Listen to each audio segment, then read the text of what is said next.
I'm Lauren with Pack Hacker, and in this video we're taking a detailed look at the Zorali Escapade backpack, which I've been testing for the last 2 weeks. Let's dive in.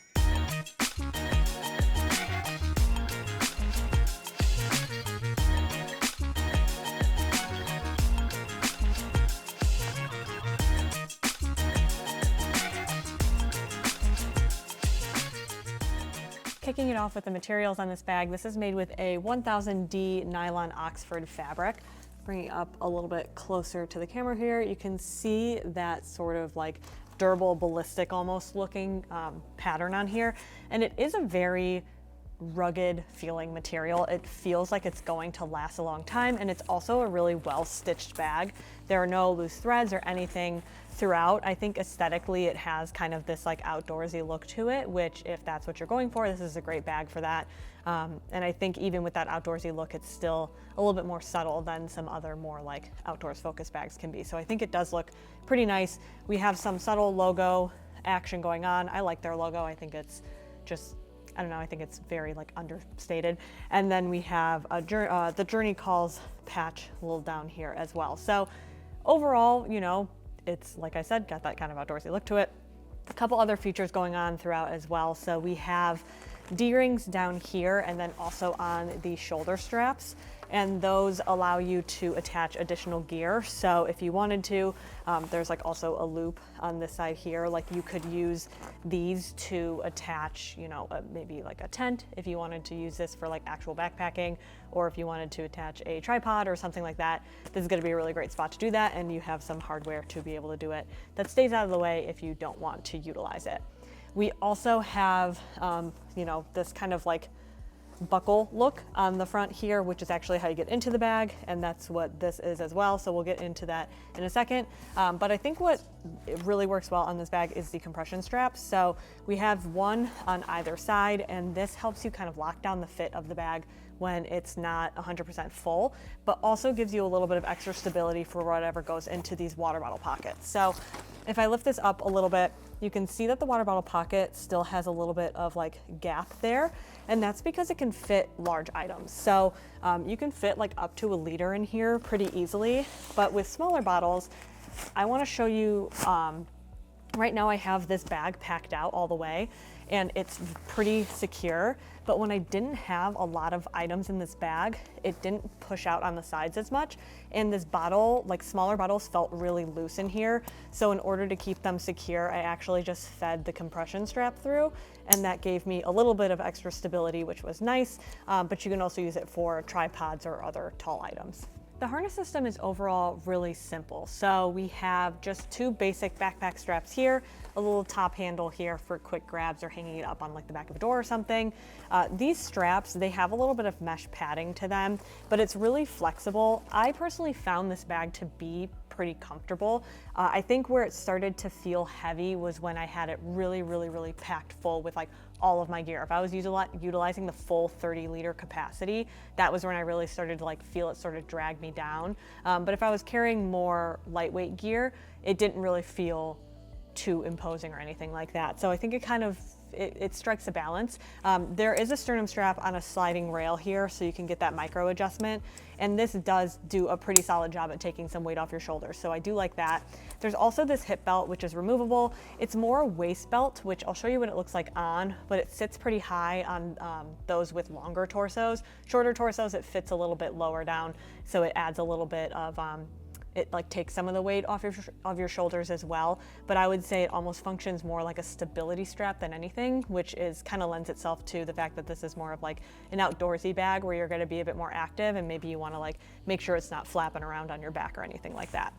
We also have this back panel, which has no padding or breathability, or sorry, it has padding, but no breathability, not like the mesh on the straps or anything. So it does get a little bit warm, I don't know, it's nothing crazy, but it's definitely not super airy. This is the bag on, and like I mentioned, it does have that outdoorsy look to it, but I think aesthetically, it just kind of has like a cool vibe to it. So I do think that it's not going to be out of place pretty much anywhere except for maybe like more formal settings, obviously. But there are different colorways that make it look a little bit more professional if you need it to be. So with the actual fit of this though, this hip belt, this waist belt, which is what I was talking about, sitting higher, you can see it sitting almost on top of my hips, like it's basically right over my belly button. And it's even more so like that with people with longer torsos. Those of us in the office who tried it on, it's just kind of, it fits really high up. But with myself, like I can sort of feel it start to rest down on the top of my hips, which alleviates some of the pressure from my shoulders. But like I mentioned, like this sternum strap is kind of pulling most of that weight because the backpack, when it's on, I don't know if you can see it, but it kind of pulls back a little bit. So right now with the gear that I have in here, I have like a week's worth of clothing and other gear in here. But if I were going to be taking this on a slightly longer trip or a more specialized trip, I would have more specialized gear in here that could increase the weight of this bag and start to make it a little bit heavy, especially if you're going to be walking around for hours with it on. If you're finding this video helpful, hit subscribe so we can keep making content to help you travel smarter. Looking at the actual storage of this bag, so I already talked about these side water bottle pockets. Right now in one of them I have some gloves and a hat because we just got our first snow here in Michigan. And then with the actual like pockets around here, we have a front pocket here that has its own independent, flip it on its side, so you can see it has its own independent space here for items and all of your gear. So this is actually kind of mostly like the dump pocket, so to speak. In here there is a key leash for keys. This is less of a key leash and more of just like a key hook sewn in there. And I say that because with this design, whenever you go to unlock your doors or anything like that, you need to take the keys off and it can be a little bit difficult. You can see it's a pretty substantial like hook and it's a little bit hard to press in. So I found myself not really using this on a day-to-day basis. If I was just going to be like going to the office and then going home, I would just toss my keys in here because, you know, there's a decent amount of space in here, but you know, it stays separated enough and it didn't like flop all over the place, and that way I wasn't like scrambling when I got home. But if you were going on like a hike or something and you wanted to just keep like a singular key in a designated spot, this is a good place for it. I also in here have my wallet and a pair of headphones. And then there's a little slip pocket here that I have an iPhone 13 and that fits here very nicely. So there's a little bit of extra space here too. So if you have a slightly taller phone, you know, it might be okay. I would say honestly, probably the regular size though is gonna be like your safest bet. Or if you wanted to use that pocket for those small items like your AirPods, you can do that as well. So kind of up to you, whatever makes the most sense. I'm gonna take that out there. But even when it's not completely full, it holds its structure well, so it never really impacts the aesthetic of the bag, which I personally really like. I hate it when there's like a really prominent pocket on the front of a bag, and when that pocket is empty, it's just like floppy, and then it just looks bad, in my opinion. We also have this top pocket here, which you can use. I've used it for like my phone or wallet or headphones, even if I knew I was gonna want those items more frequently, and just like, I don't know, this sometimes isn't easier pocket to get into, especially if the bag's like down by your side.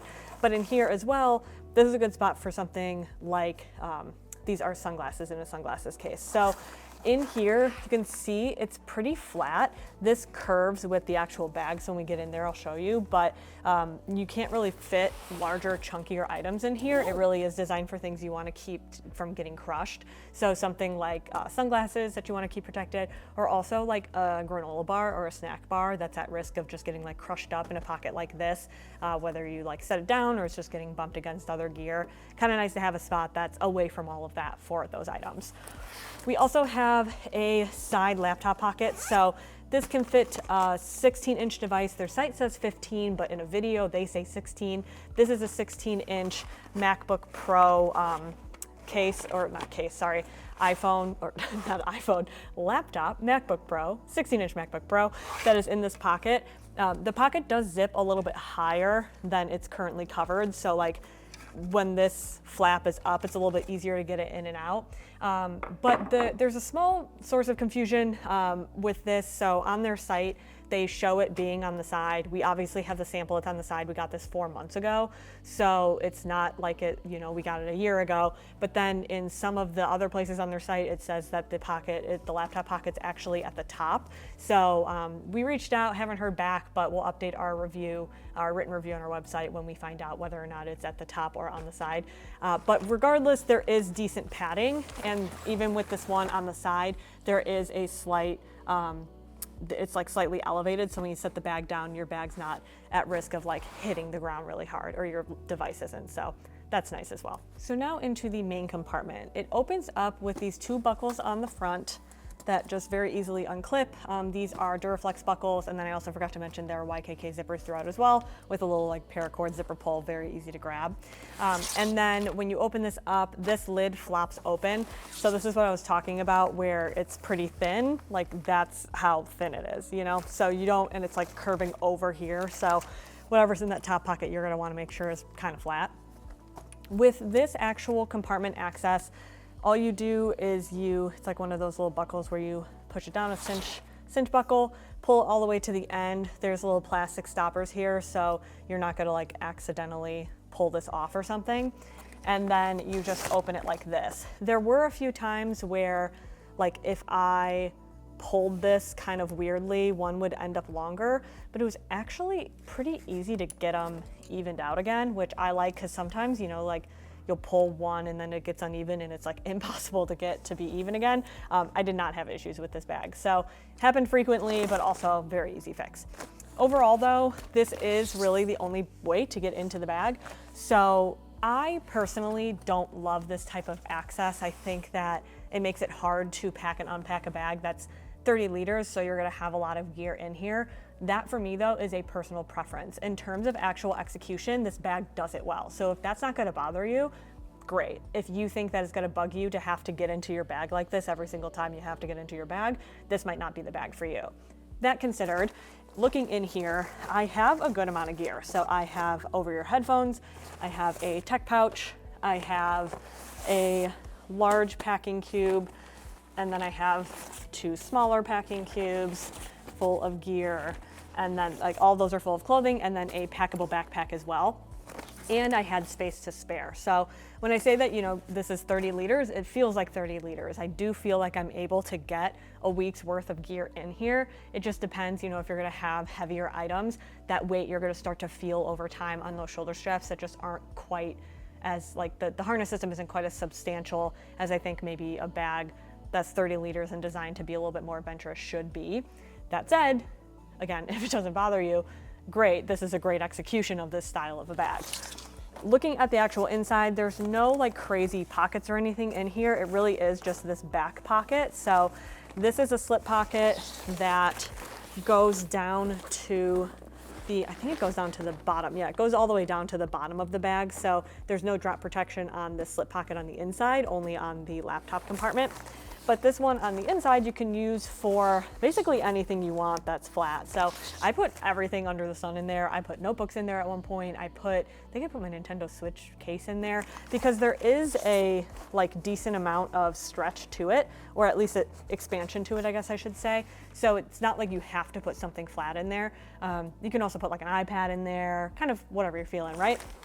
And then there is this hook to keep it locked into place. This could also work for a water bladder if you can hook the water bladder through this type of a hook, like if that will work for the one that you have, because there is a pass through here for a hydration tube, which then you can hook to the actual shoulder strap here.